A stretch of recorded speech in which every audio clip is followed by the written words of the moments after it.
Hey guys, welcome to my studio. I am just giving you a little sneak peek into a new workshop I have coming up in February on zenzocreative.com. This online workshop is going to teach you how to create a retablo. So it's a Mexican style of folk art painting.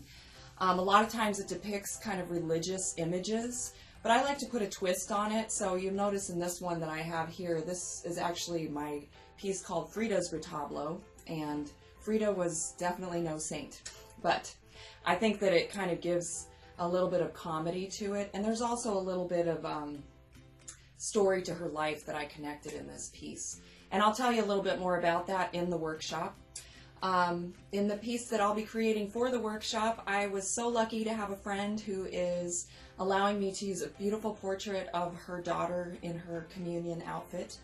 And we'll be using acrylic paints on cedar, and I'll be doing a wax technique over the top. We'll also be using some liquid gold if you've never used that before. So I hope that it's something that might interest you, and I can't wait to show you how to do my magic.